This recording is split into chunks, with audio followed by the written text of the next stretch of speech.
1:32. Acabáis de vivir y escuchar un documento que ahora tiene un enorme valor. La voz, la de Juan Carlos Aguilar al final, o Juan C. Aguilar. Ahora se le llama Shaolin de la muerte, falso monje Shaolin, maestro de la muerte. Simplemente me refiero a lo que está comentando la prensa. También los criminólogos y especialistas, sobrecogidos por un caso que parece único. Hemos escuchado también el sonido, el latigazo, la fuerza de un nunchaku, un objeto que puede llegar a desencajar una mandíbula, a matar si golpea la tráquea o la sien, golpeando a alguien. Juan Carlos Aguilar, el maestro Aguilar, el Shaolin de la muerte, ahora mismo en la cárcel. Hace unos días se le detenía en Bilbao, en pleno centro. Se han encontrado restos mortales de 2 de sus víctimas. Una de ellas ha tenido que ser identificada por el número de serie de las prótesis mamarias. Las prótesis de silicona, porque el resto del cuerpo estaba completamente partido, troceado, con la asepsia y casi la quirurgia del mejor forense. Algunos de los restos eran localizados en un lugar tranquilo, como suele ser Bilbao, en el propio tatami, en el gimnasio.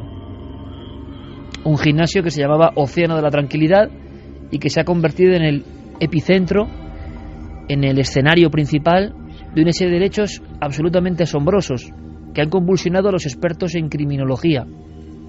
El sonido que nos acompaña, una extrañísima banda sonora de Herbst 9, en el fondo parece eso, el lamento, las muchas voces que pugnan dentro de un cerebro distorsionado.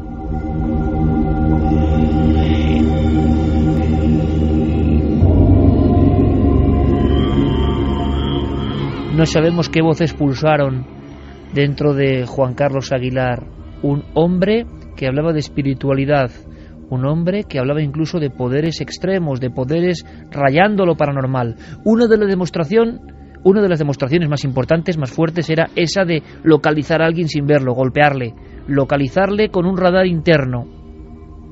En este mismo instante, a la 1:35, en este momento en que conectáis con Milenio 3 en la cadena SER, siguen las pesquisas, siguen las investigaciones. Estamos, palabras de Vicente Garrido, el gran criminólogo español, ante un caso único en España y en Europa. Vamos a saber por qué, pero hay algo mucho más importante que lo que ya conocéis, que lo que ha comentado la prensa. Un álbum con 500 fotos, muchas con muchachas, con chicas inconscientes.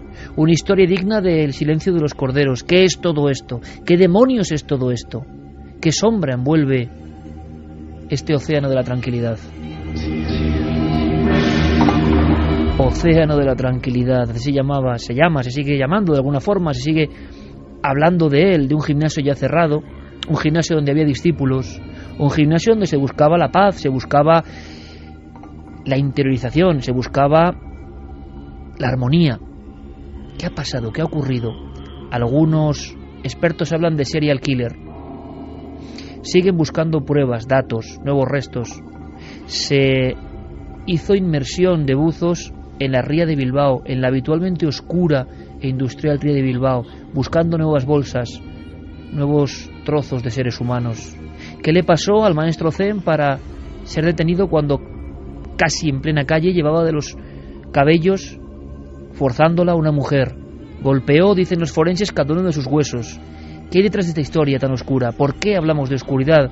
A nosotros que habitualmente no nos gusta hablar de este tipo de oscuridades. Bueno, porque hay que comprender, hay que saber qué ocurre, hay que saber qué pasa. Y sobre todo, porque sí, no habéis escuchado mal, Javier Sierra era el hombre. Javier Sierra era el periodista que le estaba entrevistando como ningún otro en el lugar de los hechos. Javier Sierra en el tatami de la muerte. Javier Sierra con el peto y el kimono delante del Shaolin, dispuesto a golpear con los nunchakus. Javier Sierra sometiendo, buscando poderes extrasensoriales en este individuo que parecía una gran sorpresa, un gran misterio, y de momento lo que sabemos es que es un gran criminal. Javier Sierra, compañero, buenas noches. Buenas noches, Iker. Lo hablábamos, el latigazo del nunchaku en tu cuerpo, en esa prueba que ahora nos comentarás, casi impresiona más en audio que en imagen. Sin duda. De hecho, la historia sigue impresionando por muchas razones. En mi caso, cuando la noticia salta a los medios de comunicación en torno al 2 de junio, a mí me deja muy descuadrado, porque yo había estado en ese gimnasio, en el escenario de los crímenes que ahora se le atribuyen a Juan Carlos Aguilar, y yo había tenido muy cerca y había conversado con él durante algunas horas delante de las cámaras de televisión con este personaje, ¿no? Un personaje que yo ya conocí unos años atrás, en el año 2004, en los platós de Telemadrid, porque le invité junto con otros maestros Shaolin que entonces estaban de gira en un espectáculo que hacían en el centro de la capital. Les invité al plató del programa que entonces yo dirigía y que sirvió como primer contacto. Claro, alguien que hablaba de espiritualidad, de control de las emociones, de sacar lo mejor de uno mismo, de dominar la violencia y transmutarla en algo positivo, que de repente, de la noche a la mañana, en un servicio de la agencia EFE, aparezca como el autor de al menos 2 crímenes y se le atribuyan casi otros 9 en los siguientes días, sospechas que todavía no han sido confirmadas a fecha de hoy, pues a mí me dejó muy, muy desconcertado. Por supuesto que esta noche hay varios elementos, tenemos muchos más temas. Gracias por estar ahí, gracias por mostrarnos vuestro cariño. En esta semana, una vez más, un sinfín de seguidores del programa, así nos lo habéis hecho llegar. Este programa no es fácil. La emisión de esta noche, tanto en esta hora como en la siguiente, tiene componentes bastante tenebrosos, pero a veces hay que asomarse a la sombra para ver el abismo y huir de él, saber cómo defendernos. Vais a poder preguntar a Javier, y creo que eso es muy interesante, porque la información de esta noche sí que está muy manido el término, pero sí que es exclusiva, porque Javier es que de alguna forma ha convivido tiempo para hacer ese reportaje, ese documental, para estar con él, para saber algo más. No es una entrevista en plató fría, como ocurrió en la primera ocasión hace ya unos años. Él fue al lugar donde ahora la Archancha ha encontrado restos humanos desperdigados. No podemos aseverar algunas cosas porque la investigación está abierta, pero podemos profundizar en un tema que quizá no sea lo habitual, y no lo van a hacer otros especialistas. En ese mundo espiritual extraño, mascarada, argumento para ocultar una pulsión maligna. ¿Cuándo empezó a matar Aguilar? ¿Ahora, como parece, como dicen algunos, o mucho antes y no se sabe, como aseguran otros? Esos discípulos inconscientes, fotografías de mujeres con los ojos vendados que están asistiendo a la presencia o de un cadáver o de otra chica inconsciente. ¿Qué sabrá ahora mismo la policía? Bueno, pues Javier va a compartir con nosotros, y yo se lo agradezco, una serie de informaciones muy personales y que nadie más puede dar. Primero, como conocedor de ese mundo que va más allá de lo ordinario, y porque estuvo con este personaje. Le han preguntado muchos medios de comunicación, muchas emisoras, muchas televisiones, muchos periódicos a Javier, su perspectiva, su idea, su opinión, y la va a dar aquí en Milenio 3. Así que, además, Javier, te lo agradecemos. Nos adentramos en el abismo de la mente humana, eso es lo importante. Sí me gustaría, antes de abrir líneas de contacto, Javier, que nos contases qué sentías, porque la experiencia estaba muy bien enfocado todo eso. Tú querías poner a prueba a este hombre para saber si tiene esos poderes que, ojo, muchas personas en el mundo, gracias a libros como el de Lousan Rampa y tantos otros, creen realmente que estos monjes son capaces de proezas extrahumanas o en el límite de lo extrahumano. ¿Qué hacías tú con ese peto? ¿Por qué él tenía un chaco en la mano? ¿Por qué esos movimientos? Quiero que lo veamos todos juntos. Pues para comprenderlo nos tenemos que situar en el verano de 2007. En ese momento yo me había embarcado en un proyecto que me llevó a viajar a 6 países y que me tuvo de un lado para otro durante varios meses en un nivel de estrés bastante considerable, en pos de historias singulares con las que aderezar un programa de televisión, una serie de documentales que se llamaban El Arca Secreta y que se emitieron al poco en Antena 3 Televisión.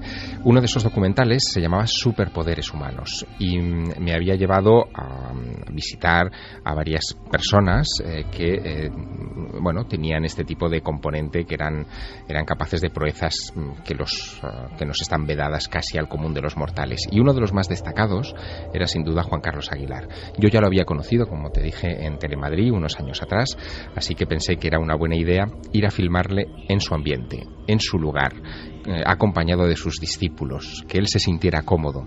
Y así durante unos días, durante un par de días de aquel mes de agosto, estuvimos siguiéndolo con las cámaras del programa, digamos que vigilando cada uno de sus movimientos, ¿no? Casi todos se centraron en ese gimnasio, que además es templo, él había convertido en templo, llamándolo Océano de la Tranquilidad. En uno de los rincones de ese templo, sobre un entarimado, sobre ese tatami que tú ahora describes y en el que la Archancha ha encontrado escondidos bajo ese tatami algunos restos humanos, estuvimos él y yo conversando, ¿no? Eso, como te digo, ocurre en 2007. Nada de las informaciones policiales ciertas que en este momento están sobre la mesa permite suponer que en aquel momento él estaba cometiendo estos crímenes. Tampoco había nada en su actitud externa que nos pudiera hacer sospechar de nada.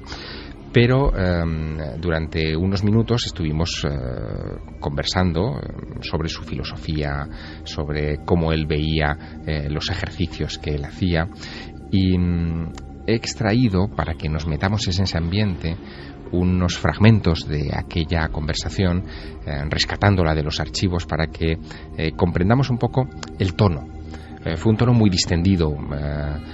Yo te diría que el propio Juan Carlos había sabido crear en torno a nosotros un ambiente como de calma, casi de respeto reverencial, y en ese ambiente semisagrado, como si estuviéramos realmente en un templo, nos contaba algunas cosas como esta que vamos a escuchar. Maestro Juan Carlos Aguilar, muchas gracias por recibirme en el templo del Océano de la Tranquilidad. Me gustaría que pudieras definirnos el concepto chi, de energía chi. El chi es la energía que todos tenemos simplemente por estar vivos. Tú, si funcionas como un animal más, funcionando con los sentidos, no vas a llegar a comprender o no vas a llegar a colocarte en esa situación. Entonces lo que hay que hacer es superar. Nosotros como budistas, para nosotros es sencillo porque es nuestra creencia básica. Superar tu instinto animal, evitarlo y entrar en otro plano. Llámalo espiritual, sabiduría, psicología, trascendencia. Todo es energía y hoy en día los científicos lo están demostrando. Como no pueden definir lo que es una onda o una partícula, no pueden definir qué ocurre con la materia, con la luz, porque todo es energía. Trascender el instinto animal. Sí, superar el instinto animal. Él insistió en varias ocasiones de nuestra conversación en ese punto en concreto, ¿no? Y de hecho, claro, ahora visto con retrospectiva, es fácil decir esto, pero en aquel momento también nos llamó mucho la atención que en ese ambiente tan espiritual, tan volcado aparentemente hacia la meditación, hacia el control de las emociones, el dominio sobre los impulsos del cuerpo, hubiera ejercicios tan conectados con la violencia. En un momento determinado él nos conduce a una parte de ese gimnasio monasterio donde se realizan ejercicios gimnásticos, y allí le sometemos a la primera prueba. La primera prueba consistía en tratar de averiguar si efectivamente tenía alguna clase de percepción extrasensorial cuando se le privaba de alguno de sus sentidos corporales, en este caso el sentido de la vista. Así que en ese gimnasio le vendamos cuidadosamente los ojos. Le vendamos quiere decir que tú estuviste en ese proceso personalmente, sí, absolutamente, ¿no? Claro. Confirmaste que no podía ver. Sí.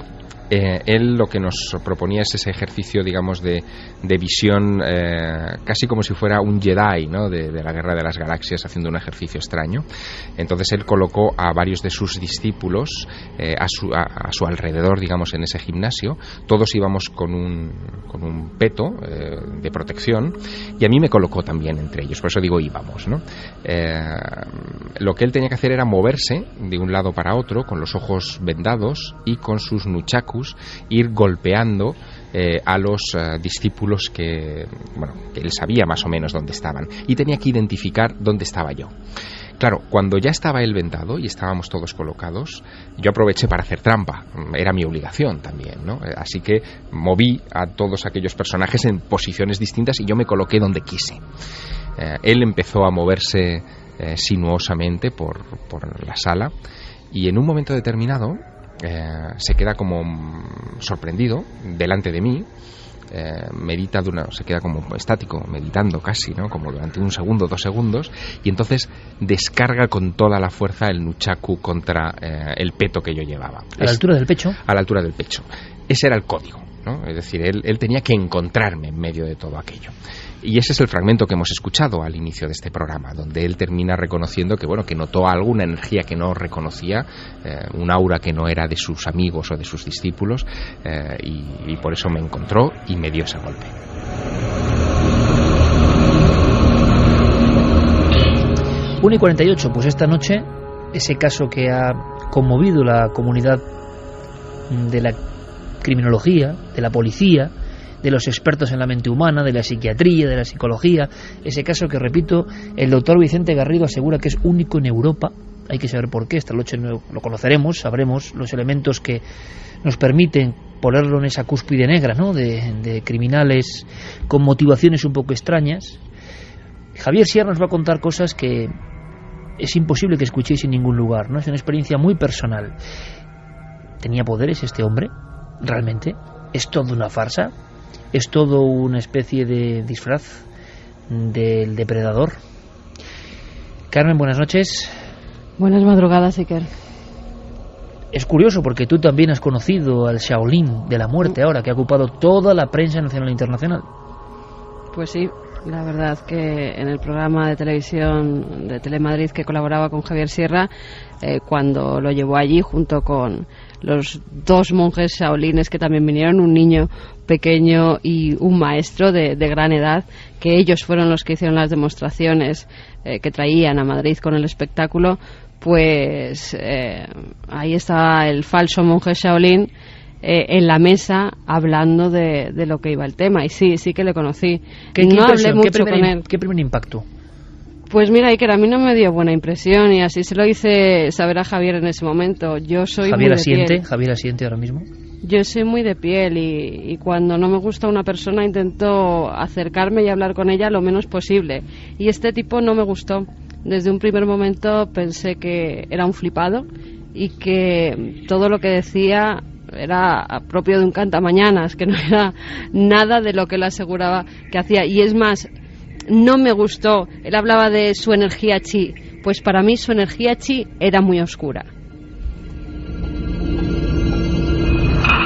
Es curioso porque coincide, con matices, lo que decía nuestro compañero y amigo Enrique de Vicente, que decía que le faltaba carisma, que había algo que no le interesó a Enrique. También decía el maestro Enrique que a toro pasado todos son profetas, ¿no? Sin embargo, Javier, quizá porque es el que más le conoció y fue un poco más allá, creo que tiene otra percepción y muy interesante de algo que sí había, de una especie de fuerza o de intimidación que debía existir. Y luego lo que vamos a comentar. Lo que vamos a hacer ahora, en este instante, porque creo que es una noche importantísima, estamos ante un caso que está ocurriendo de alguna forma ahora mismo, también vamos a dar los últimos datos. Ha convulsionado porque muchas personas que hacen kung fu, artes marciales, espiritualidad, budismo, zen, se pueden sentir molestas, pueden pensar que todo es lo mismo. Por favor, lo primero, porque ya sabemos que todos estos temas son muy sensibles y que hoy todo el mundo tiene un altavoz y me parece bien. Milenio 3, por supuesto, y Cuarto Milenio están a favor de las artes marciales, del budismo, de los templos zen y de la espiritualidad. Faltaría más, por supuesto. Y sabemos que el 99,9999% de la gente que practica artes marciales, hace kung fu, hace budismo, practica el zen, el tai chi y lo que quieran, son gente, por cierto, bastante espiritual, bastante sometida a unos autocódigos de valores que ya quisieran otras personas. Queda clarísimo, ¿no? Pero en todos los trigales puede haber una espiga negra, ¿no? Y este caso parece que es lo que nos ocupa y lo que ha ocurrido. Así que lo dejamos clarísimo de inicio. Y ahora, si te parece, porque puede haber preguntas muy interesantes, quizá también de personas que están metidas en este mundillo, se han sentido salpicadas, dicen algunos, ¿no?, por este impacto tremendo, porque la imagen que recorre el mundo es un tipo vestido de monje que yo no sé si es falso monje o es monje de verdad, porque parece que sí que es de verdad, que estuvo en el templo Shaolin o en un lugar anexo al templo Shaolin donde se instruyen los maestros. Sí es verdad, me decía Enrique de Vicente, que ha sido portada de cinturón negro y de las grandes publicaciones europeas de artes marciales. Es decir, cuidado con lo de falso, porque tampoco sabemos bien en estos términos cómo manejarnos, ¿no? Pero lo cierto y verdad es que puede haber personas que se sientan muy impactadas porque esas imágenes del mono naranja como digamos kimono y haciendo prácticas, al final las personas se quedan con una idea muy superflua y demonizan de inmediato todo, y no es nuestra, por supuesto, idea ni mucho menos. Abrimos, si te parece, líneas de contacto. Luego hay novedades, sorteo de libro, lo comentaremos más adelante si te parece, pero vamos con líneas de contacto que hoy pueden estar que arden. Claro que sí, que vamos a abrir esas líneas de contacto a través de Twitter, de Facebook y del Google Plus. Nos tienen que buscar en Nave del Misterio. Allí ya hay muchísima gente comentando el programa, incluso creo que ya es trending topic. Nos lo confirmará Fermín. Y también en nuestro mail milenio3con número @cadenaser.com. Bueno, pues no nos extraña, porque realmente el impacto del asunto de Javier Sierra no es una entrevista, es convivir con el Shaolin de la Muerte en su templo, donde se han encontrado los restos mortales. En el fondo es como un trabajo, ¿no? Nos parece un poco a sangre fría de Truman Capote, o sea, meterse casi en la mente de alguien que luego hemos sabido, Javier por supuesto, qué idea podía tener, ¿no?, de qué iba a pasar lo que iba a pasar. ¿Estaría ocurriendo ya? Dicen algunos criminólogos que puede ser, no lo sabemos. ¿Podría haber matado ya en aquel momento o solo ha matado ahora? Eso va a ser difícil de comprobar, las investigaciones prosiguen. Vías abiertas y iremos calando la opinión de nuestro público. Rápidamente, Santiago Camacho, buenas noches, compañero. Buenas noches, sí que. Has puesto unas caras impresionantes, según Javier Sierra iba contando cosas, unas caras de sorpresa tremebunda, pero lo que quiero es que nos digas que en unos minutos, después de este dossier, tienes algo muy impactante para contarnos y que igual se puede resumir en un titular, no lo sé. Se puede resumir en un titular y sobre todo hay que estar atentos a la polémica que se va a generar, porque es un tema que polariza casi al 50% a la gente a favor y en contra. Somos más de 7.000 millones de personas. La ONU acaba de prever que seremos 9.600 millones de personas en el año 2050. Eso nos aboca a una catástrofe, a un peligro, o no hay nada que temer. Ahí lo dejamos. Tema profundo, interesante, como siempre, de Santiago Camacho. Respiramos con el tema de Shaolin, ahora nos metemos de nuevo en el océano de la tranquilidad y más con estos sonidos, pero Javier Pérez Campos, compañero, buenas noches. Muy buenas noches, Iker. Junto a Fermín Agustín en la redacción, junto a Noel Calero, por supuesto Guillermo León, Carlos Cala, Diego Marañón, todo el equipo preparado. Javier, en otro titular, creo que hay una escena, ¿no?, una escena en lecho de muerte que puede darnos luz sobre lo que vas a contar, que también es tenebroso, por desgracia el programa ha coincidido así, al inicio de la tercera hora. Sí, en el año 2006 fallecía Ed Warren, uno de los parapsicólogos más importantes de Estados Unidos, que investigó casos tan importantes como el de Amityville, ¿no?, junto a su esposa Lorraine Warren. Él fallecía en el año 2006, pero en el lecho de muerte le decía a su mujer una frase que es la que nos sirve hoy para dar luz a uno de los casos más extraños también ocurridos en Estados Unidos. Le decía, Lorraine, recuerda el caso ocurrido en Harrisville. Ese fue uno de los casos más intensos, uno de los casos más complejos y uno de los más profundamente inquietantes que hemos investigado nunca. No te olvides de sacarlo a la luz. Petición del esposo a su mujer, toda la vida dedicado a investigar casas infestadas.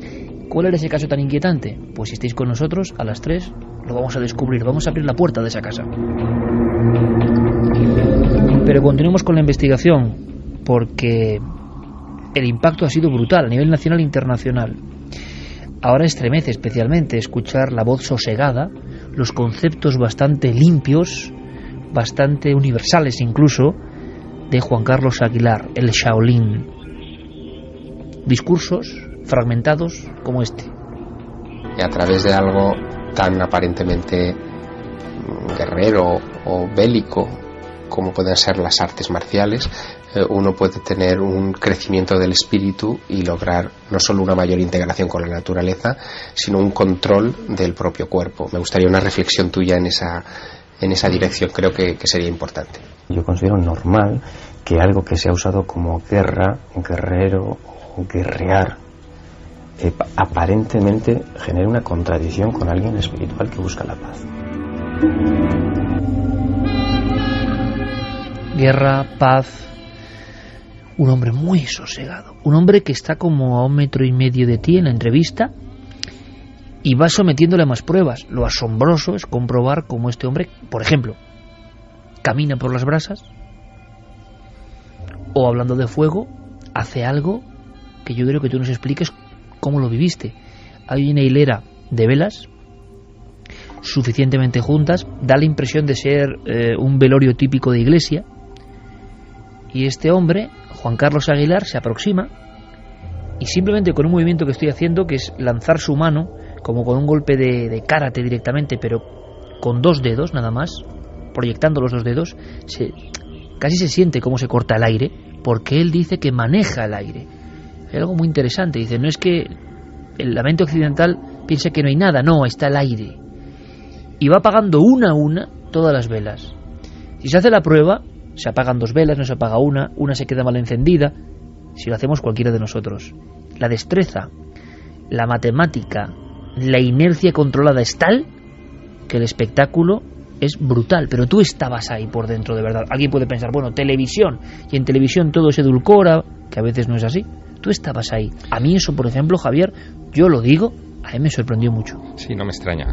De hecho, en ese programa del Arca Secreta dedicada a los superpoderes humanos, hubo algunos participantes que fallaron en los experimentos y se mostraba. Es decir, no queríamos de ninguna manera falsear, ni edulcorar, ni convertir en espectáculo lo que esta gente hacía. Queríamos mostrar lo que hacían y después que el espectador sacara su juicio. No era un programa crédulo ni escéptico, simplemente era un programa notarial, ¿no? Queríamos mostrarlo.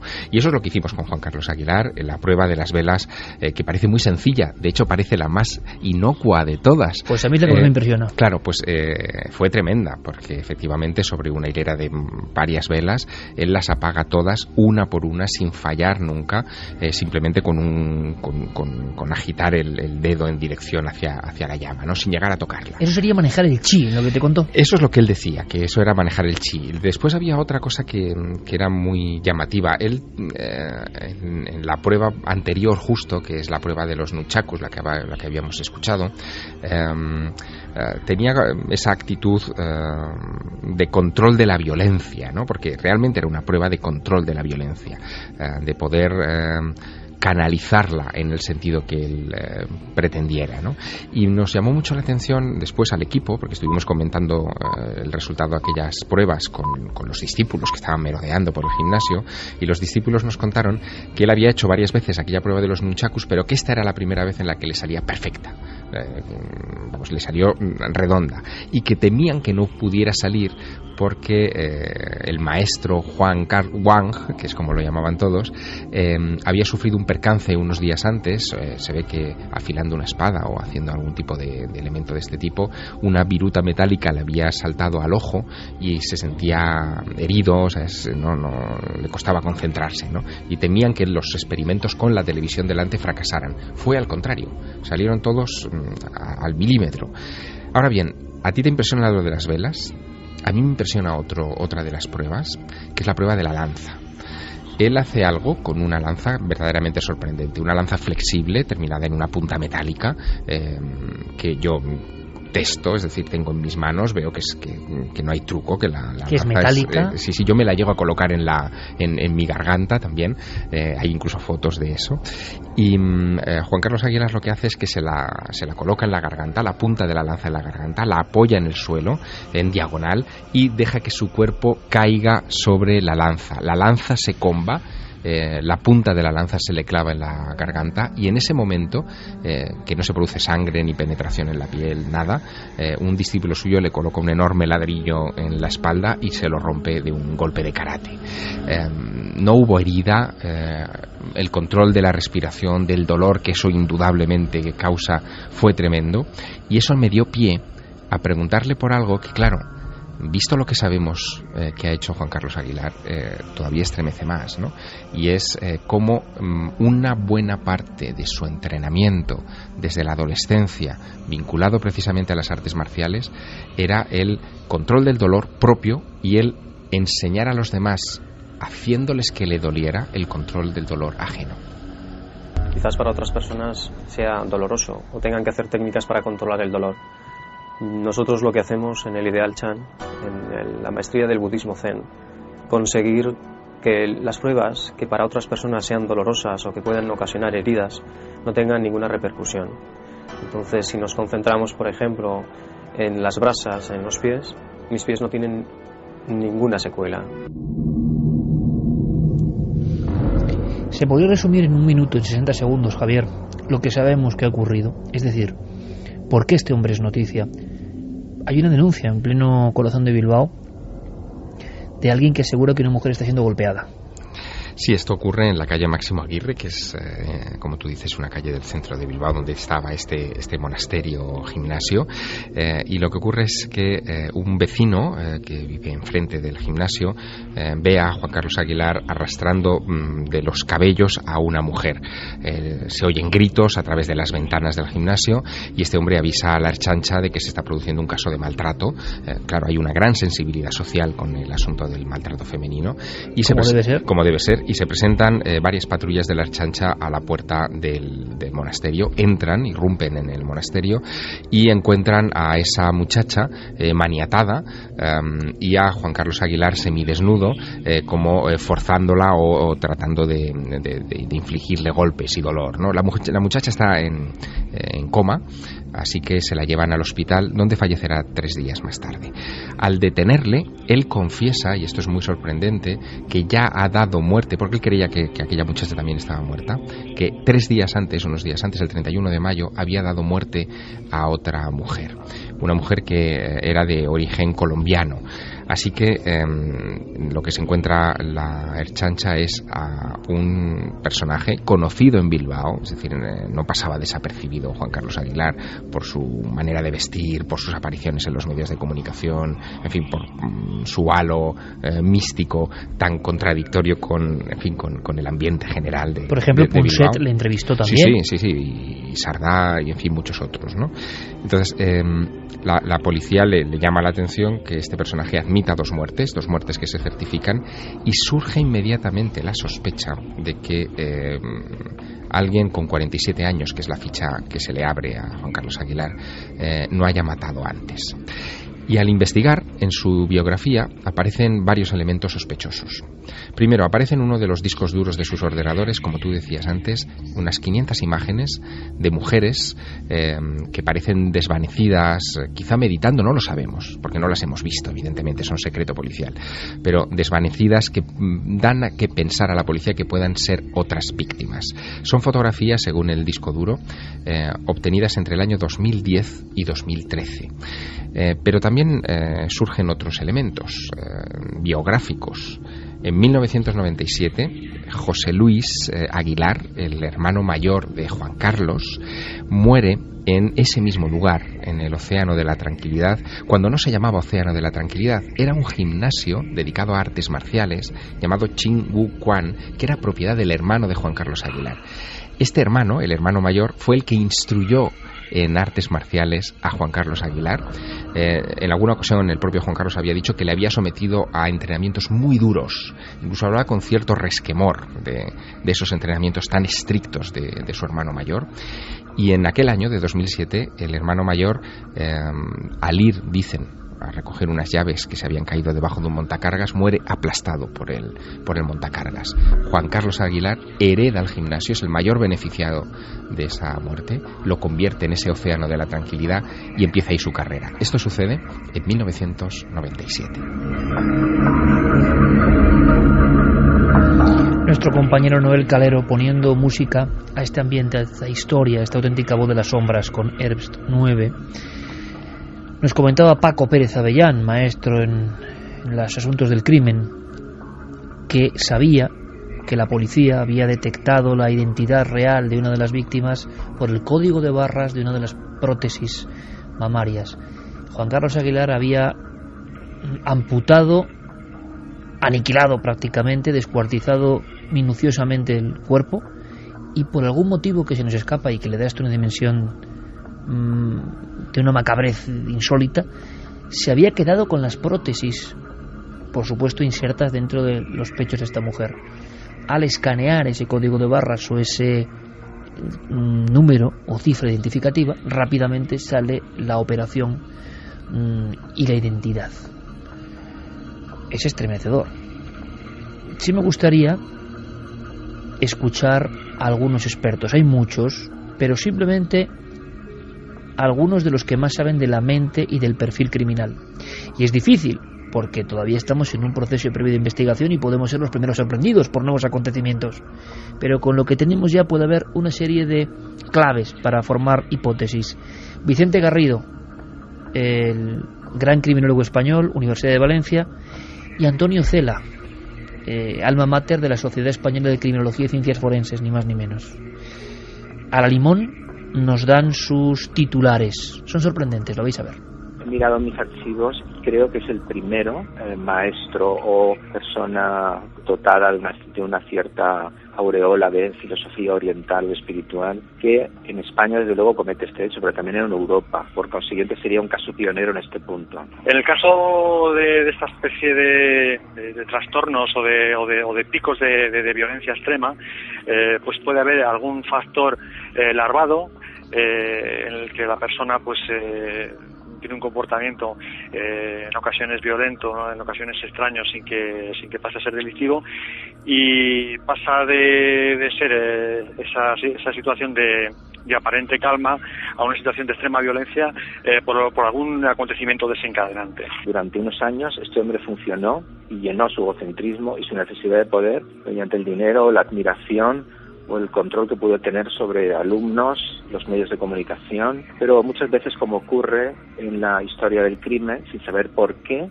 no sé qué elementos han podido pasar en su vida personal, lo desconocemos, llega un punto donde se dispara algo, o sea, se produce un clic y ese tipo de personalidades pueden recurrir al asesinato. Y en este caso a la tortura, mostrando pues un perfil sádico. Si son motivaciones afectivas o son motivaciones emocionales o relacionadas con algún tipo de trastorno psicoafectivo, evidentemente si son más de 3 homicidios, más de 2-3 homicidios, estaríamos ante el concepto clásico de asesino en serie, evidentemente.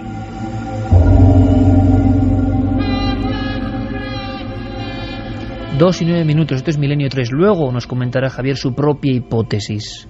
En Bilbao, esa ciudad que come territorio al monte, esa ciudad que es una gran urbe, pero no es una mega urbe gigantesca como Barcelona o Madrid.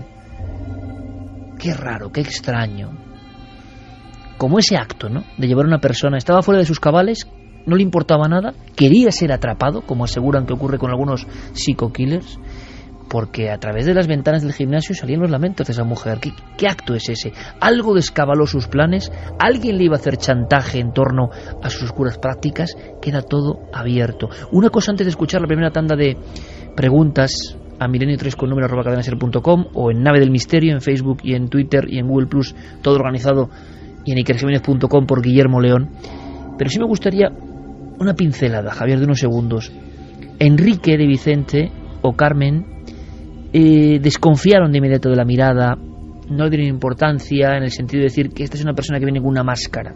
Yo sé que tú, también valientemente, al estar horas y horas, más días con él en su territorio, sí que percibiste algo que yo no sé si está más cercano a lo que percibían los discípulos, ¿no? No sé si es tendencia o inquietud ante la mirada o algo de violencia en la expresión. ¿Cómo era la mirada? ¿Cómo es la mirada del Shaolin, Javier? La mirada, que al final es el espejo del alma, es donde sale lo que somos realmente, era severa. La mirada de Juan Carlos Aguilar siempre fue una mirada severa, incluso cuando hablaba de temas espirituales, de temas de trascendencia. Ese contraste se notaba, incluso cualquiera que se asome al documental y vea la entrevista que mantuve con él, se ve el contraste entre su actitud severa, rígida, de disciplina consigo mismo, muy espartano, ¿no?, muy firme, contrastando con, en fin, hablando con temas de, digamos, de trascendencia y de espiritualidad. Yo la sensación que tengo, después de haber estudiado su biografía, de haber visto lo que ha sucedido y de saber cuál es, en fin, la parte delictiva, la parte oscura de Juan Carlos Aguilar, es que quizá este hombre que empezó en las artes marciales siendo niño, instruido por su hermano, y que en la adolescencia abandonó los estudios para volcarse todavía más en estas disciplinas, lo que estaba buscando era respuestas para algo que llevaba dentro. Yo lo llamo el dragón oscuro, ¿no? De alguna manera, probablemente él era una persona con esa violencia natural y trataba de dominarla y trató de sublimarla con las artes. Era consciente de lo que le pasaba. Era consciente, indudablemente. Trataba de dominarla a través de las artes marciales, de canalizarla de una manera positiva, pero finalmente el dragón oscuro terminó devorándolo. 2:12, Carmen. Vamos con una tanda de preguntas que creo que puede haber cuestiones muy interesantes. Pues sí, mira, por ejemplo, Ali Randy dice: el problema es que no se puede saber cuántas personas ha matado, ya que podía esconderlas fuera del gimnasio matadero. Jesús Isa dice: es un caso verídico, también falta saber qué fue de las 3 compañeras anteriores a las muertes que ha confesado. Creo que Jesús se refiere a esas 3 mujeres de la República Checa que al parecer compartieron durante un tiempo su propia casa, sí, y de las que no se tiene noticia. No se tiene noticia de ellas. No, por el momento sí, no. Él vivía en la calle Iturriza de Bilbao con 3 mujeres, una alemana y 2 checas, madre e hija, y desde que saltó la noticia están en paradero desconocido. Miguel Ángel dice: buenas noches, estoy contrariado. No entiendo cómo alguien que dice defender y cultivar la espiritualidad puede llegar a cometer con esa sangre fría todos los crímenes que se le atribuyen. Han hablado de un tumor cerebral. ¿Puede una patología así provocar un cambio en el comportamiento de tal magnitud? Por lo que dicen los expertos, el tumor cerebral puede ser otra de las muchas mentiras, ¿no? Sí, efectivamente, porque incluso la Universidad de Navarra, donde se había vinculado el tratamiento de ese tumor cerebral, ha desmentido que estuviera tratando a Juan Carlos Aguilar. No sabemos nada a ese respecto, pero en cualquier caso lo que sí que han dicho los expertos en estos días es que no justificaría una actitud criminal per se. De todas formas, creo que se le van a hacer pruebas tanto médicas para comprobar si ese tumor cerebral es cierto, y psicológicas, psiquiátricas, ya se le han hecho durante 4 horas estos últimos días, sí, así es, para ver el estado psíquico en el que se encuentra. Él, de hecho, se encuentra en estos momentos internado en la cárcel de Zaballa, en Álava, y lo que sí que ha trascendido es las impresiones de la psicóloga que ha tenido la primera entrevista con él dentro del centro penitenciario, y lo que ha dicho, y esto es interesante para terminar de dibujar el perfil de Juan Carlos Aguilar, es que en todo momento se ha mostrado frío, sin ningún atisbo de miedo, ni de preocupación, ni de culpa, ni arrepentimiento, y la psicóloga ha salido incluso asustada por ese temperamento de témpano que ha mostrado durante todas las conversaciones que ha mantenido con él. El temperamento de témpano, que es una de las características, ¿no?, en ocasiones de los asesinos más despiadados. Hombre, aquí nos encontramos ante una persona acostumbrada, es decir, entrenada para dominar sus emociones, para soportar dolor, para soportar presión. ¿Es cierto que él se infligía las mismas penitencias, castigos, que parecen sugerir algunas de las fotos de las supuestas víctimas? Eso parece. Claro, todo esto está ahora mismo bajo secreto de sumario. En las filmaciones que él se hacía a sí mismo y las fotografías, aparece también realizando todo tipo de ejercicios que ahora adquieren este tinte macabro, como si él experimentara sobre su propio cuerpo lo que después aplicará a las víctimas, pero todo esto es especulación, la verdad. ¿Y poderes? Hay una escena en la cual, delante de Javier Sierra, el maestro Juan Aguilar pasa su lengua por una lámina de acero ardiente. Luego nos contará Javier su conclusión, su anotación en el cuaderno de campo, que él lo tiene, ¿no? ¿Este hombre le demostró algo excepcional? Porque eso es otra parte del misterio, ¿no? No es un asesino cualquiera. Tiene el elemento que une su biografía oscura con los asuntos que nos apasionan: los misterios, el poder de la mente, el control del cuerpo, las energías. ¿Qué habrá destacado Javier de todo eso? De esa otra cara y cruz del monje Shaolin. Más preguntas, Carmen. Miguel Ángel dice, viéndole los ojos al tal monje en fotos, os confieso que me da mal rollo, desprende una energía extraña. A mí me llamó la atención, no sé si recuerdas, Javier, que este hombre parecía alguien un poco retraído, sí, y que además no te miraba nunca a los ojos. yo me acuerdo que siempre estaba como mirando o al suelo o a los lados, pero cuando le hablabas no te miraba directamente como alguien que está teniendo una conversación contigo. En el plató del otro lado de la realidad, que era aquel programa de Telemadrid en el que estuvimos Carmen y yo trabajando. Mítico ya, ¿eh? Mítico, cada vez sí. más mítico, por cierto. Sí, cada vez más mítico. Tanto el anciano como el niño hicieron los ejercicios y Juan Carlos Aguilar estaba sentado en la mesa, digamos, siendo el interlocutor, ¿no? Con nosotros y explicándonos lo que estaba pasando allí. Y en eso tienes razón, es verdad, no nos miraba, estaba como retraído. Esa dificultad, digamos, de comunicación cuerpo a cuerpo se había mitigado mucho cuando yo lo volví a entrevistar en 2007. Habían pasado casi 4 años. Exacto. Y estabas en su territorio. Sí, efectivamente, era distinto. Y había pasado por otros platos y probablemente quizá había desarrollado más esa vis, ¿no? Una cosa importante, que seguro que preguntan también nuestros oyentes, pero me adelanto porque creo que os interesa. Narcisismo, egolatría. Fotografías curiosamente elegidas aparecen, se pueden registrar y observar en internet, en diferentes foros. Mantenía varias páginas web. Muy importante su imagen, por ejemplo, en Machu Picchu, en lugares sagrados, en fotografiándose Nazca. Él. En Nazca también. ¿Por qué? Uh-huh. ¿Qué revela eso, Javier? Bueno, él era lector, evidentemente, de los temas que nos interesan, le gustaban las civilizaciones antiguas y los misterios antiguos, y no dudó en pasar por muchos lugares emblemáticos en los que se hacía esas fotografías, que luego utilizaba con propósitos, evidentemente, de propaganda entre sus seguidores, ¿no? Era un monje universal, o se quería presentar como un monje universal. Estuvo en Machu Picchu y se hizo fotografías allí, en Nazca, en Egipto, pero también, por ejemplo, y esto es muy curioso, las fotografías del rodaje nuestro del año 2007 de repente aparecen en algunas de sus redes sociales en el 2011, es decir que años más tarde seguía utilizándolas con ese propósito, digamos que propagandístico, ¿no? ¿Realmente es un monje Shaolin? Bueno, sobre esto se ha escrito mucho en estos últimos días y parece que se ha establecido que no estuvo nunca dentro del monasterio Shaolin, digamos auténtico en Henan, pero sí que estuvo en una escuela pública china que se hizo para aprovecharse de la fama de los monjes Shaolin y donde recibió instrucción. ¿Por qué la fama de los monjes Shaolin?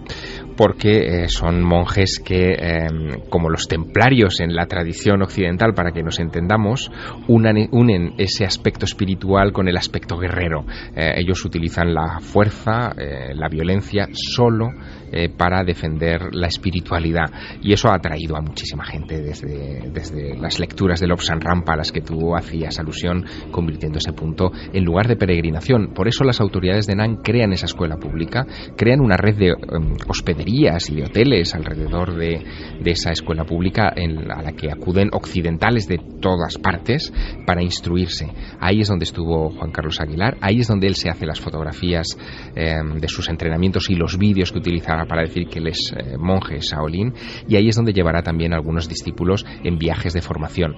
Los monjes Shaolin que le han instruido, que son profesores públicos, recuerdo, no monjes en sí mismos, que le han instruido en estas disciplinas, no vieron nada extraño en aquel personaje, tan solo que, como decía Carmen ahora hace un momento, no se comunicaba demasiado, que era bastante retraído, bastante tímido, pero eso sí, muy perseverante. No perdonaba ni un solo ejercicio. Ahí estaba siempre entrenándose al máximo. Más preguntas. Camurita dice, a mí me impresionó mucho por varias razones. Os comento, mi padre es profesor de yoga, tai chi, qigong, entre otras disciplinas. Tanto él como otra compañera le conocían y esa compañera le dio un curso. Cuando mi padre llegó a casa contando este caso, todos quedamos alucinados. Nunca piensas que te puede tocar tan de cerca y sin embargo podía haberles tocado y no les tocó. Me alegra que no le tocara a mi padre ni a su compañera, pero lamento mucho y les acompaño los sentimientos a los familiares de las personas que fallecieron bajo sus manos y sus engaños. Y me alegra que se haya salvado esa tercera persona. Aún se me erizan los pelos con la historia. Gracias por hablar de este tema. Es bueno que la gente sepa que no todos son lo que dicen ser. Natividad Crespo dice, yo lo siento, a mí lo que me llama poderosamente la atención es que nadie dudara en su momento de todo lo que contaba, que era monje, que era campeón de España y del mundo, creo que de Kung Fu. Estoy con Carmen, yo recuerdo sus apariciones y a mí más que tranquilidad me transmitía todo lo contrario. Esther García dice: los valores, la espiritualidad y los conocimientos de los monjes budistas son apasionantes. Estas personas solo tienen un fallo, y es que no se relacionan con el mundo. Eso es un error. Hagamos una pausa aquí porque, por ejemplo, Paco Pérez Avellán decía una cosa sorprendente. Decía varias en una conversación que teníamos sobre este asunto. Primero, que España es un lugar, y lo digo como lo dice él, es sorprendente y alarmante, que es casi la panacea, y que puede haber varios serial killers actuando ahora mismo, 2 o 3. Aseguraba que había casos en Canarias flagrantes y algunos otros. ¿Por qué la panacea? Palabras, bueno, Paco Pérez Avellán Dixit, ¿no? Director ahora del Departamento de Criminología de la Universidad Camilo José Cela. Decía este mismo ejemplo sobre la confusión en torno a la biografía de Juan Carlos Aguilar. Él me aseguraba que en España cualquiera puede ser casi todo y nadie pide documentos, nadie sabe nada. Hay personas, bueno, conocemos colegas que se autotitulan con todo tipo de títulos universitarios que no tienen, pero claro, por ejemplo, monje, decía ser doctor en antropología, al parecer tampoco lo era. Es decir, la ceremonia de la confusión y de yo soy esto, e inventarse su propio currículum hace muy difícil luego las investigaciones, porque no sabemos en el fondo ni quién era, ni cómo actuaba, ni cuáles son sus pistas. Avellán llamaba la atención no solo sobre el caso del Shaolin, sino sobre otros falsificadores de su propia vida. ¿Con qué impunidad en nuestro país se puede hacer esto? Por otro lado, la investigación que ahora se está haciendo en este caso parece que es la primera realmente, junto con la que hizo Vicente Garrido en su día para detener a Chimo Ferrandiz, el múltiple asesino de prostitutas de Castellón, hace ya unos cuantos años, la primera en la que se intenta actuar casi como en las series de televisión, contra un criminal en serie. Porque hasta hoy prácticamente se ha tenido en tela de juicio el hecho de que haya criminales asesinos en serie en España. Parecía una cosa de la ficción o de Norteamérica nada más. Así de retrasados, hay que decirlo, estábamos en esa serie de conceptos. Esa ceremonia de la confusión permite a algunas personas ir por las fronteras del sistema y ser muy difíciles de localizar, ¿no? Y sobre todo teñir su propia biografía de un montón de datos que al final nadie sabe cuáles son. Por eso todo es misterio. No sabemos ni con quién estaba, ni dónde están las que estaban con él, ni qué hizo antes, ni qué pasó con su hermano, nada. Es decir, encapucharse en el pasado en España es bastante fácil, y eso también trae sus problemas, hay que dejarlo muy claro. Más cuestiones, Carmen. Pues mira, Luis Lombardo dice: típico de un bloqueado sentimentalmente y entrenado para manipular a cualquier sociólogo o psicólogo o persona sin remedio. De Carcaño también dice que es frío y que se habla de ello como si fuera una virtud. Coextil dice: yo lo veo probable que tenga el tumor y que a partir de ahí pensara en hacer lo que quisiera porque iba a morir de todas formas. Dauilla dice: hay locos, psicópatas y malas personas en todos los colectivos, que no demonicen las filosofías orientales y a las personas que practicamos o que estamos interesadas en temas espirituales. Bien, pues a este respecto podemos añadir lo que nos comentaba Ramiro Calle, una autoridad mundial en el aspecto del yoga, el budismo, las culturas orientales, y Vicente Flores, autor de varios libros sobre Hatha Yoga, y que están alarmados por lo que está pasando. Claro, primero, son mundos que la inmensa mayoría no conoce. Por ejemplo, yo soy desconocedor de esos mundos, no los respeto absolutamente, pero soy desconocedor. Lo que he dicho antes, creo que el 99,999% de las personas que lo practican además son especialmente sensibles, especialmente firmes en convicciones y valores que echamos de menos realmente en la sociedad. Por tanto, son buenos ejemplos. Gente que cuida su espíritu, su alma y su cuerpo. Ahora, también ocurre esto, y no pueden pagar justos por pecadores. Ramiro y Vicente Flores de alguna forma son la voz de muchos colectivos, ojo, que han sido puestos casi bajo sospecha por la marea social. Claro, pasa esto y uno mira con recelo. Había datos de personas que se habían desapuntado de gimnasios, cursos de zen, budismo, tai chi. Peligroso también, ¿no? Escuchamos. Todos tenemos una tendencia a verter juicios generalizados cuando pasa algo en un miembro, ya sea de una orden, de una cofradía, de un sistema espiritual, de un sistema religioso, pero este es un enfoque totalmente falso, porque psicópatas o depravados o personas que se alienan o paranoides o malas personas pueden surgir en el seno de cualquier tradición espiritual o de cualquier monasterio. Vemos, por ejemplo, a veces con vergüenza hasta qué punto pues ha habido sacerdotes en la Iglesia cristiana que han sido pederastas, y que eso no tiene que ir en absoluto en detrimento ni de la Iglesia cristiana ni por supuesto de las genuinas enseñanzas de Jesús, de la misma manera que lo que ha hecho este falso monje Aguilar no tiene que ir en absoluto en detrimento ni empañar la labor que puedan hacer los monjes del monasterio de Shaolin. Yo creo que lo primero de todo es que deberíamos darnos cuenta que es un hecho absolutamente puntual. Daño indiscutiblemente hace, porque finalmente estamos hablando de un camino del espíritu donde se supone que debería estar representado por la gente con determinados crecimientos espirituales y determinadas inquietudes, y que tendría que estar alejado, por supuesto, de cualquier acto de violencia, así como de cualquier otro tipo de conducta que se saliera un poco de una moral bastante estricta. Pero finalmente yo creo que hay que verlo desde dos puntos de vista, ¿no? Uno, que es una persona que posiblemente esté desequilibrada y que finalmente ese daño va a ir en función un poco de la malintención de gente que quiera verlo como que esto es un genérico, o bien como gente que también puede no conocer muy bien el tema y sentirse un poco asustada. El desconocimiento provoca todo esto. Poderes paranormales, poderes extrasensoriales, capacidades vetadas al resto de los humanos. Hablábamos de Juan C. Aguilar, o Juan Carlos Aguilar, pasando su lengua por una lámina de acero ardiente, caminando sobre brasas. Resumen de las pruebas que hiciste. Resumen como investigador, no ahora con la visión de los crímenes en ese océano de la tranquilidad. Impresiona, lo aseguro, ver a nuestro compañero Javier Sierra sentado en el tatami, hablando con él, entre los discípulos. ¿Te demostró algo excepcional? Bueno, la prueba de fuego, y nunca mejor dicho, se realizó fuera del monasterio, gimnasio, escenario de todos estos hechos, en un monte cercano a Bilbao. Por cierto, en aquella época lo que nosotros intentábamos como parte de la producción del programa era rodar esa prueba de pisar las brasas y acercarse un hierro candente a la lengua en la playa de Guecho, y nos pusieron todo tipo de dificultades la municipalidad, tanto que nos costaba más grabar en la playa de Guecho que en la National Gallery de Londres, ¿no? Que fue otra de las partes de aquel rodaje. Así que fuimos a una montaña a hacer aquella sesión.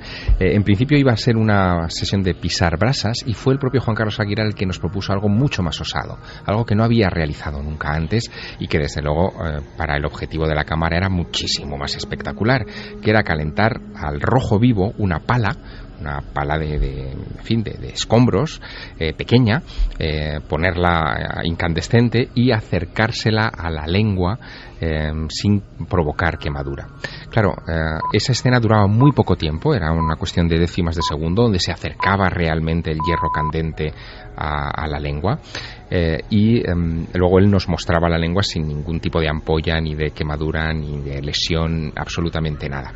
Pero claro, eso tiene una explicación física. Hay que ser valiente para hacerla. Yo no me atrevería, por mucha explicación física que voy a dar ahora. Y ahí es donde está el mérito realmente de Juan Carlos Aguilar, el control del miedo, que ese es otro de los puntos interesantes. Él controló el miedo, se acercó esa lámina ardiente a una superficie húmeda que creó durante esos microsegundos un fenómeno de rechazo de la temperatura, y no se quema. Es lo mismo que sucede con los pisadores de brasas de San Pedro Manrique, por cierto, dentro de unos días, la noche de San Juan, el 23 de junio. Si pisas firme y la pisada es de poco tiempo, se crea una película de oxígeno por debajo que es la que evita la quemadura. Pero es lo mismo, ¿no? Hay que ser muy valiente. Pero hay que ser el pie en brasas ardientes. Tampoco lo haría. Yo he estado en San Pedro Manrique a pocos centímetros de las brasas, y yo tampoco pasaría por esa alfombra. Pero hay una cosa que es muy curiosa, ¿no? Ocurren esas pruebas, vemos en esas imágenes como este hombre pasa la lengua por esa pala ardiente varias veces, y en el examen de investigador, ¿qué nos encontramos? Con una persona muy entrenada, con un superdotado, con algo de verdad en esas historias de los monjes prodigiosos, casi del tercer ojo de Lobsang Rampa, visiones. ¿Qué te encuentras en este hombre? El superpoder humano, utilizando un poco el término en fin, con el que bautizamos a aquel documental de Juan Carlos Aguilar, era indudablemente la concentración. Y el enfrentarse a esas pruebas a las que nadie en su sano juicio se enfrentaría, sabiendo dónde está el límite entre la agresión o la lesión física y salir indemne.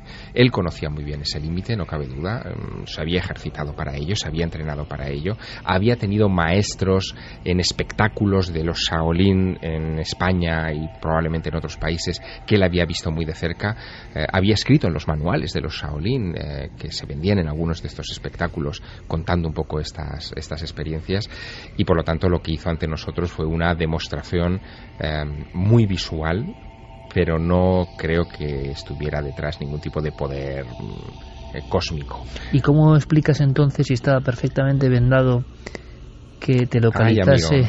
Ay, amigo. Porque yo no acabo de entender. Si está perfectamente vendado y no puede verte y vais intercambiando posiciones, ¿cómo te localizaba y golpeaba tu pecho? Hay algunos, y que en las distintas vías de contacto, que dicen que por la colonia que podía llevar Javier, que el resto es muy interesante. Hay hipótesis, ¿no? Llevaban. Claro, hay otros, efectivamente, hay otros sentidos que no se bloquean, ¿no? Y que pueden recibir información. Bueno, ¿por qué no? No lo sabemos.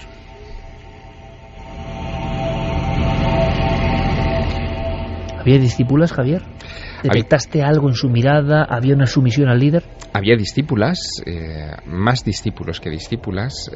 En cualquier caso, tanto ellas como ellos sí tenían esa sumisión al líder, sí estaban pendientes continuamente del más mínimo gesto de Juan Carlos Aguilar para que nos ayudaran con los equipos o nos despejaran una zona del gimnasio para que pudiéramos poner los trípodes o sentarnos o lo que fuera. Eso sí que lo notamos, había ese nivel de atención, pero claro, lo interpretas más como cortesía en ese momento que como servidumbre, ¿no? Ningún maltrato, ninguna mala palabra. No, en absoluto, ninguna palabra por encima de la otra. Y en el caso de las mujeres, que sobre esto también se ha especulado mucho, sobre si él podía tener ahí una especie de comuna y que fuera una especie de monje, en fin, un poco más o menos que sátiro, nosotros no detectamos nada a ese respecto, no tuvimos el suficiente tiempo de convivencia con él como para detectar estas cosas. Bueno, han salido publicadas las declaraciones de dos amantes suyas, dos chicas españolas que mantenían relaciones sexuales con él y que decían que era un tipo bastante extraño, que las prácticas que tenían que no eran muy normales, entre otras eso de tapar los ojos, que sería lo más normal, pero también el lanzar los cuchillos, y que incluso ya había dicho a estas dos chicas que estaba buscando prostitutas para dejarlas inconscientes y mantener relaciones sexuales con ellas, lo cual había llamado la atención de estas dos mujeres. Lo que no sé es cómo no denunciaron en ese momento. Estaba pensando exactamente lo mismo. O sea, cómo alguien recibe esta información, dice voy a hacer esto y nadie denuncia. Es que es una cosa también que va con lo que decía Paco Pérez de Avellán. O sea, el guirigay de aquí no pasa nada, miramos para otro lado y ya está, y así ocurren las cosas que ocurren, ¿no? Y fíjate que también otra cosa extraña, y que además pues vosotros dos, sobre todo, que estáis tan interesados en los pintores y su misterio, el misterio alrededor de los pintores, los padres del Shaolin tenían en Espinosa de los Monteros, en Burgos, una casita. Él iba allí y llevaba también, al parecer, a otros, los del pueblo decían que chinos, aparecían chinos en su casa, porque los llevaba allí, iban acompañando a Juan Carlos, y intentaron en un momento dado comprar una torre del siglo XV, se llama como la Torre de los Velasco, y ¿sabéis a quién pertenecía? Al pintor y escritor José Gutiérrez Solana, un pintor también con mucho misterio.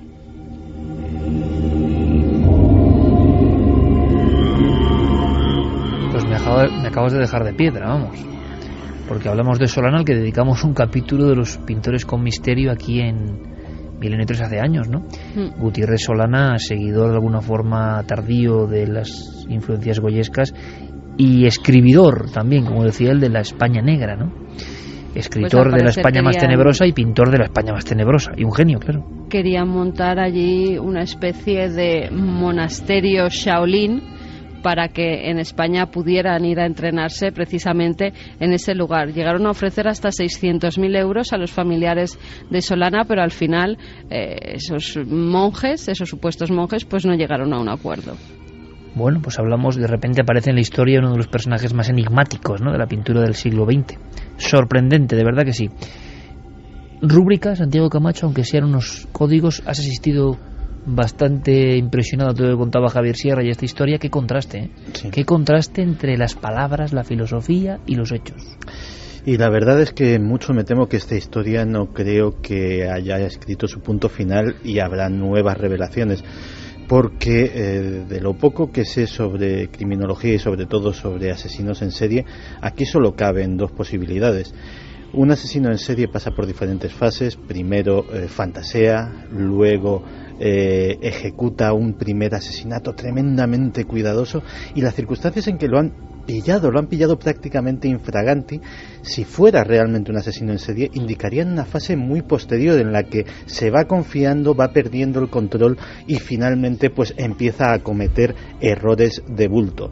La otra posibilidad es que estemos ante una persona que ha vivido frustrada toda su vida y de repente un desencadenante le haya llevado a una furia asesina absolutamente repentina y que se remonta tan solo a estas dos víctimas. Pero de las dos posibilidades casi me encaja más, y espero equivocarme, porque eso supondría tener noticias de más víctimas y tener noticias de hechos aún más terribles. Casi me encajaría más la primera. Javier, gracias por toda la información. Imagino que ahora verse a uno mismo ahí en ese océano de la tranquilidad, pues bueno, es un torrente lo que llega de situaciones y sensaciones encontradas, ¿no? Escalofrío también. Sí, es mucho escalofrío. La verdad es que durante unos días me costó, y tú lo sabes, encajar muy bien esa información, porque, caramba, a uno no le gusta estar cerca del lado más oscuro del género humano, y de alguna manera lo tuve a pocos centímetros. Pero ese lado oscuro es que existe. Nosotros de verdad estamos alineados, que es lo contrario en este caso de alienados, a un lado, ¿no? No queremos saber del lado oscuro, aunque en ocasiones hay que informar para saber que pulsa, que está en un lugar como Bilbao, ¿no? Con esa orografía, con esa aparente tranquilidad, puede ocurrir en cualquier sitio. Mira, alguien de Bilbao que se hace llamar licenciado dice que pasa que los de Bilbao éramos los únicos que nos dábamos cuenta de que este tío estaba muy mal. Os aseguro que en Bilbao no ha sorprendido demasiado, y menos por la zona colindante del templo budista, que se sacó de la manga. Es un broncas y un violento, y nadie lo sabía. Al parecer este hombre ya había tenido sus disputas y era bastante conocido por las broncas que tenía. Pues muy interesante, la voz popular, ¿no?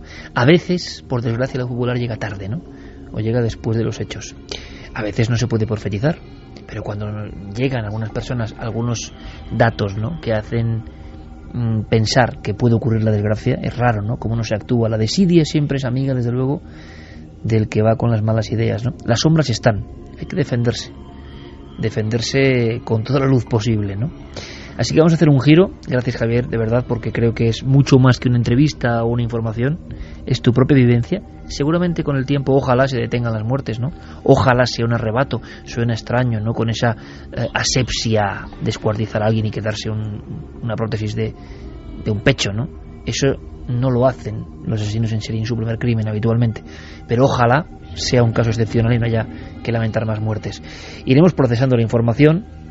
Y también lo digo, ojalá nos asustemos mucho más con esta historia que viviste en primera persona.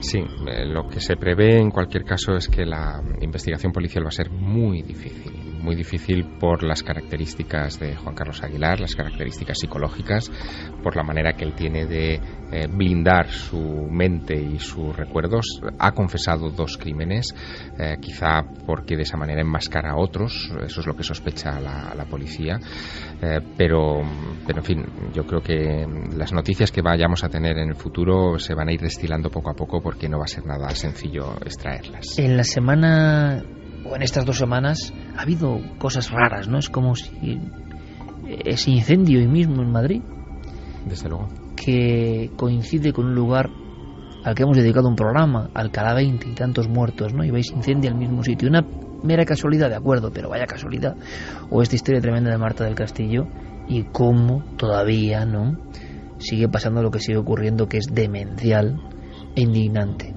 Bueno, semana un poco negra, hay que intentar, como decimos, estar al otro lado.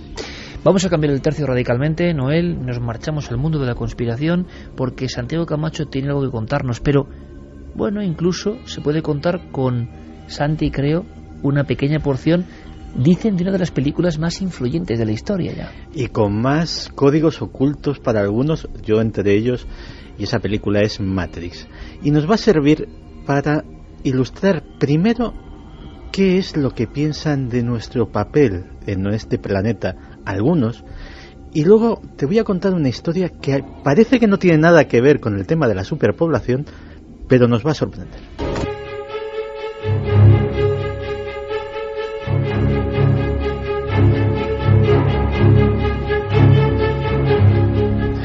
Pues permitidme que os cuente una historia. Tenemos que remontarnos al verano, concretamente al mes de junio de 1979. Y vamos a un sitio posiblemente de los más plácidos y de los más idílicos de todos los Estados Unidos, el condado de Elbert, en Georgia, Estados Unidos. Allí, de repente, en ese mes de junio, apareció un forastero. Es un sitio rural, no es frecuentado por gente de la capital, pero apareció un tipo de mediana edad, bien vestido, conduciendo un coche lujoso, que se quedó unos días merodeando por la zona. Parecía que buscaba algo.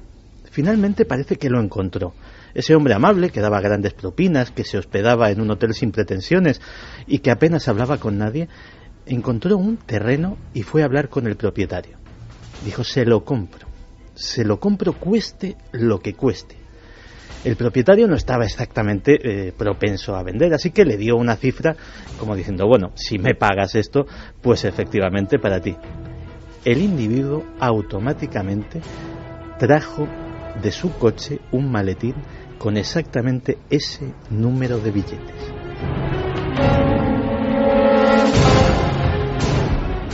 Se hacía llamar R.C. Christian, en clara alusión el seudónimo a Christian Rosenkrantz, el mítico fundador de la Orden Rosacruz. Su segunda parada fue en la cantería del condado de Elbert. Era una cantería rural que lógicamente sobrevivía básicamente pues de algunas obras de mampostería en las casas y del cementerio haciendo lápidas y pequeñas esculturas. Pero llegó con unos planos y con un proyecto absolutamente inusitado. Eran unos planos en los cuales había 6 losas de 6 metros de alto que tenían que ser colocadas cuidadosamente de forma que coincidiesen con determinados parámetros astronómicos. Esas losas además tenían que estar inscritas con un determinado número de inscripciones. El cantero local dijo, bueno, esto está muy bien, pero yo no se lo puedo hacer. No se lo puedo hacer porque no tengo el equipo, no tengo personal. Da igual. Contrate el equipo necesario. Compre la maquinaria que haga falta. Yo corro con todos los gastos. Según se dice, aquello costó $500,000 de la época.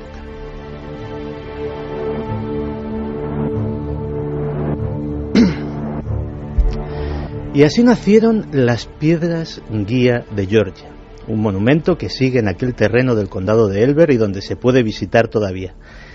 En esas 6 losas hay un decálogo escrito en babilonio, griego clásico, sánscrito, egipcio antiguo, aparte de 8 idiomas modernos.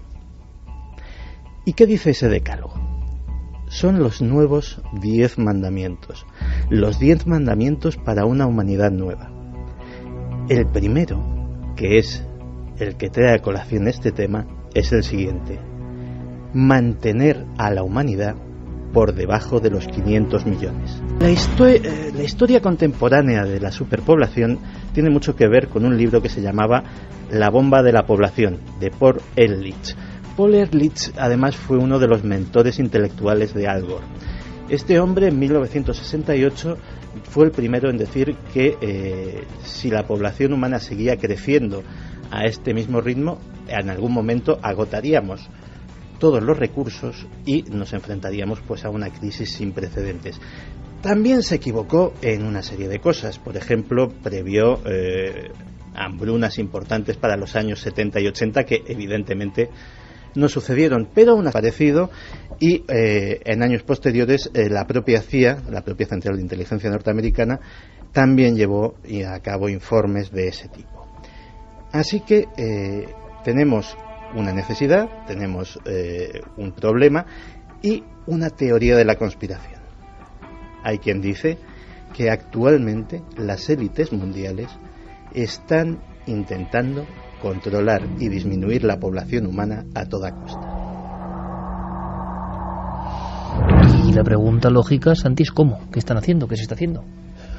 Pues lo primero, se está hablando mucho de ello. Parece ser que en la última reunión del grupo Bilderberg, que fue apenas hace una semana, se habló activamente de este problema. Y hay quien dice que se está intentando llevar a cabo programas de todo tipo. Fíjate que, por ejemplo, en el informe que encargó Jimmy Carter, se hablaba de rehacer las sociedades, sometiéndolas a procesos de reingeniería social, término en el que se englobaría incluir una nueva ética, nuevos paradigmas y nuevos comportamientos, como nuevos modelos de familia, etcétera, etcétera.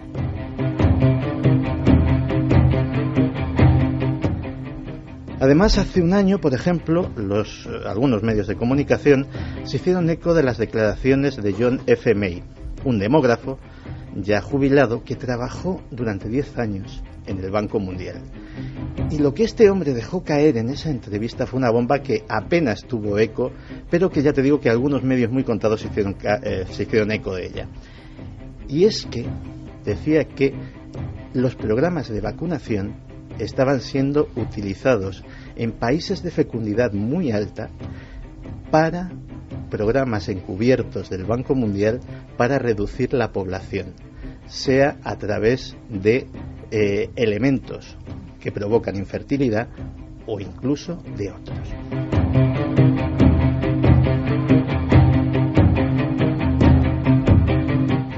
Por supuesto, hay quien dice que todo esto son fantasías y que no son más que meras teorías de conspiración. Por ejemplo, dicen las cifras que no solamente tenemos alimentos para sostener esta población de 7.000 millones, sino que actualmente los recursos humanos podrían albergar una población de 10.000 millones sin ningún problema. El problema no viene de la cantidad de alimentos, viene del reparto. Tenemos alimentos para alimentar a 10.000 millones de personas, pero el 25% de la población pasa hambre. También se habla, por ejemplo, de que la extensión que necesita el ser humano para vivir no es tanta, que esa población hipotética de 9.000 millones de personas, para hacernos una idea, si viviesen en una sola megaciudad, esa ciudad ocuparía la extensión del estado de Texas, ocupando unos 12 metros cuadrados por persona, que es lo normal en una gran ciudad occidental. Para hacernos una idea, el estado de Texas tiene exactamente la misma extensión que la península ibérica.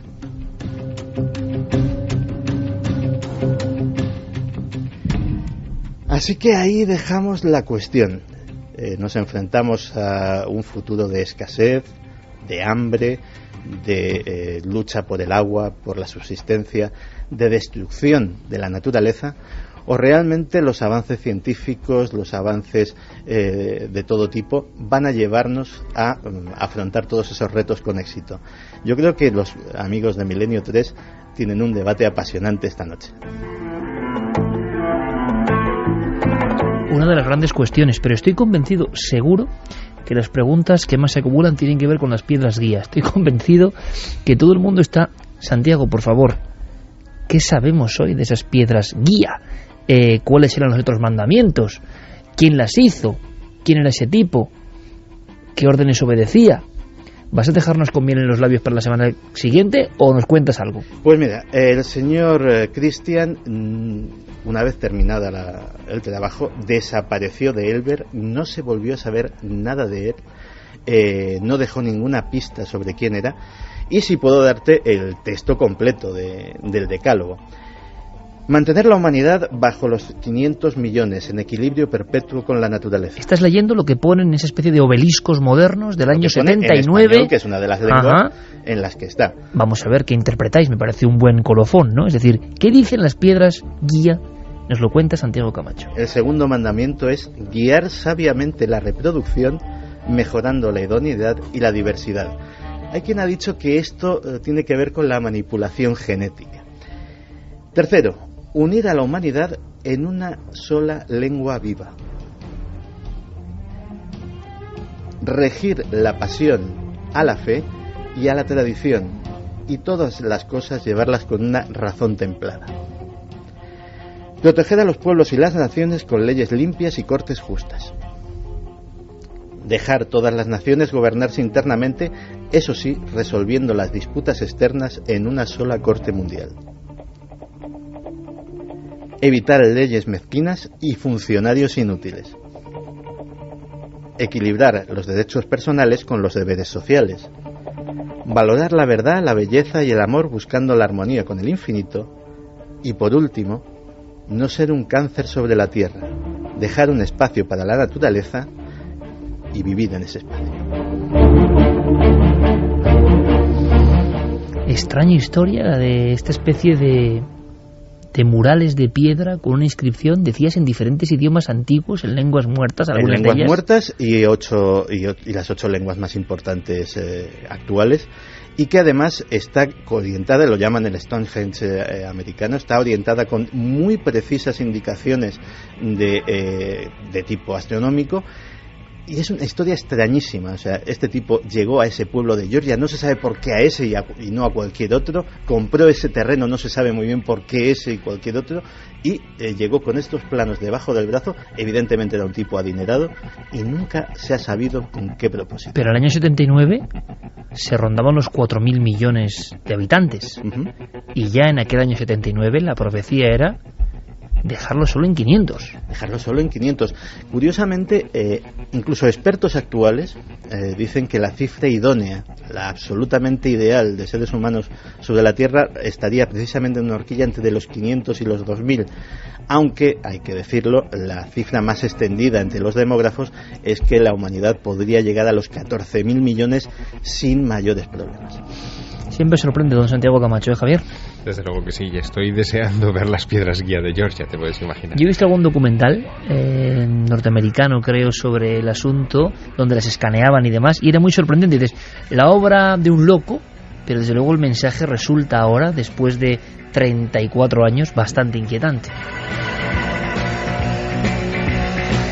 Como siempre, Santi, muchísimas gracias, compañero. Mañana nos vemos. Mañana nos vemos, amigo. Mañana nos vemos. Era ahí para ver si entrabas al trapo. No, mañana hay que avisar. Habrá una reemisión de Cuarto Milenio, porque están con la Copa Confederaciones en nuestro grupo televisivo, que es Mediaset, y habrá eso, una especie de repetición.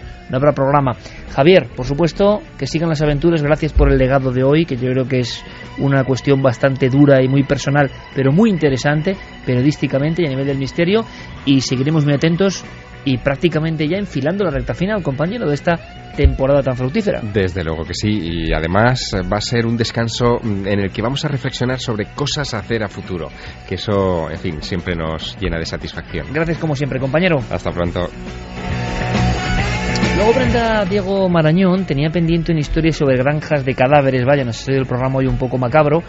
Y niños de ojos oscuros, ¿qué será eso? Luego nos lo cuenta Diego. También hay noticias que vienen de la antigua Unión Soviética con Yuri Gagarin y su muerte, que siempre había sido un misterio, ¿no? Una cuestión rara, el accidente de Yuri Gagarin. Pero sobre todo esperaremos a que Javier Pérez Campos nos cuente la historia, ese matrimonio de investigadores de toda la vida, el hecho de muerte. Dicen, por favor, cuenta esa historia. Yo, con lo que me ha contado Pérez Campos hace más o menos un par de horas, os digo que puede ser, quizás resulte sobrecogedor. Volvemos después de nuestros compañeros con toda la información que sigue viva, por supuesto, aquí en la SER.